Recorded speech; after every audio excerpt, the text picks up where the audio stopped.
Hi అండి, welcome to SD channel. SD ఛానల్ని support చేసి సబ్స్క్రైబ్ చేయండి. ఇంట్లో ఏమీ కూరగాయలు లేనప్పుడు 2 ఉల్లిగడ్డలు, 2 టమాటాలు, 2 నిమ్మకాయలతో పప్పు పులుసు తయారు చేసుకోండి. చాలా బాగుంటుంది. పప్పు పులుసుకి కావాల్సినవి: పప్పు, ఆవకాయ గుజ్జు, పచ్చిమిర్చి, టమాటో, కరివేపాకు, నిమ్మరసం, ఆనియన్స్.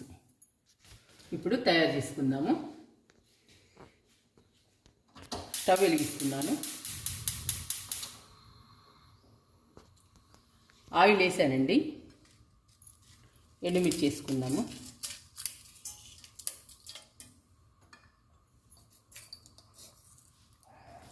తాలింపు గింజలు, ఆనియన్స్,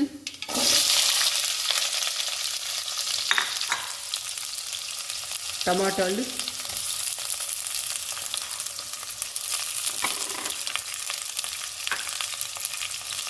పచ్చిమిర్చి,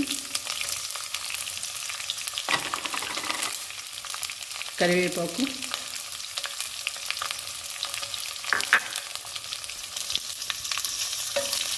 ఇవన్నీ ఆయిల్లో వేయించుకున్నాము.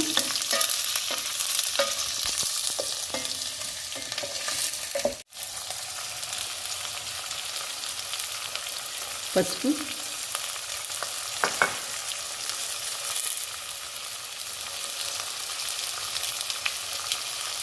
ఉప్పు,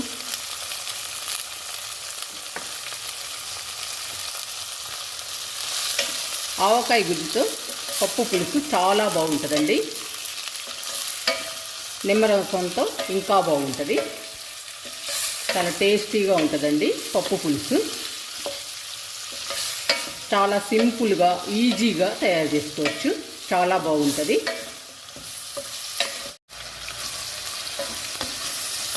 ఆనియన్స్, పచ్చిమిర్చి, టమాటాలు 2-3 నిమిషాలు ఆయిల్లో వేయించుకోవాలండి.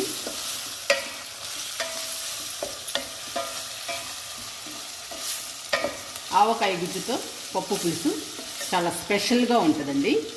చాలా వెరైటీగా, డిఫరెంట్గా ఉంటుంది. టేస్ట్ కూడా చాలా బాగుంటుంది తినడానికి.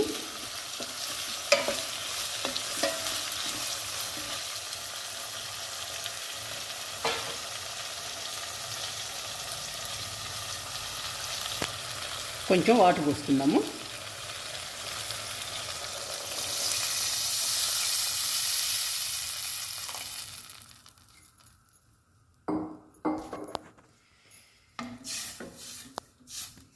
ఈ వాటర్ బాగా హీట్ ఎక్కాలండి. హీట్ ఎక్కాక నిమ్మరసం వేసుకుందాము.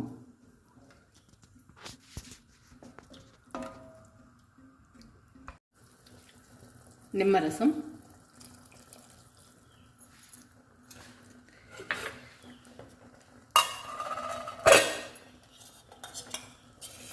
పప్పు వేస్తున్నానండి.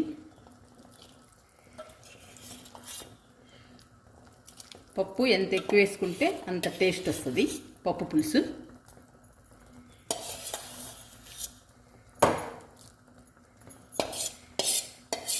చాలా బాగుంటుందండి ఈ పప్పు పులుసు. చాలా రుచిగా ఉంటుంది.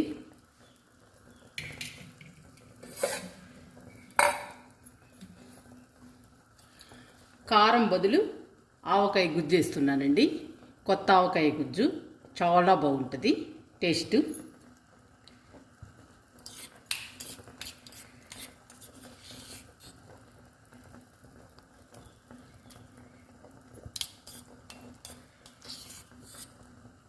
రెండు స్పూన్లు వేస్తున్నాను.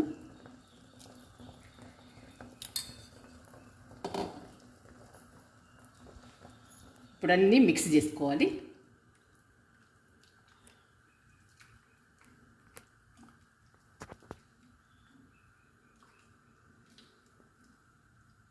చాలా బాగుంటుందండి పప్పు పులుసు. సూపర్గా ఉంటుంది తినడానికి. మన ఇంట్లో కూరగాయలు ఏమీ లేనప్పుడు ఈ పప్పు పులుసు ట్రై చేయండి.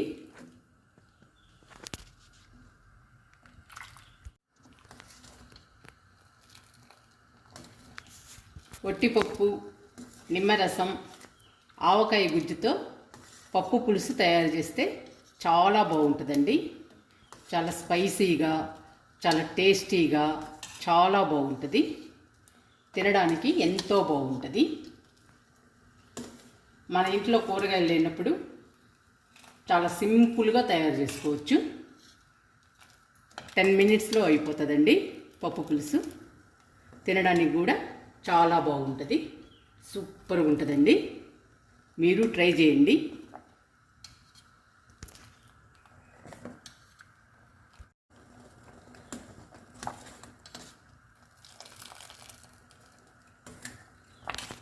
ఆవకాయ గుజ్జుతో పప్పు పులుసు రెడీ అయిందండి.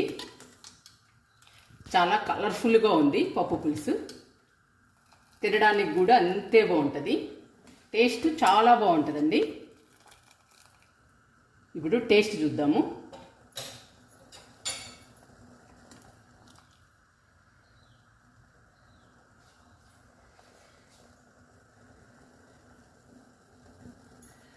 చాలా బాగుందండి పప్పు పులుసు. ఆవకాయ గుజ్జు, నిమ్మరసము, పప్పు, ఉప్పు అన్నీ సరిపోయినాయండి. చాలా టేస్టీగా, వెరైటీగా ఉంది. చాలా బాగుంది. మీరు ట్రై చేయండి. స్టవ్ ఆపేస్తున్నాను.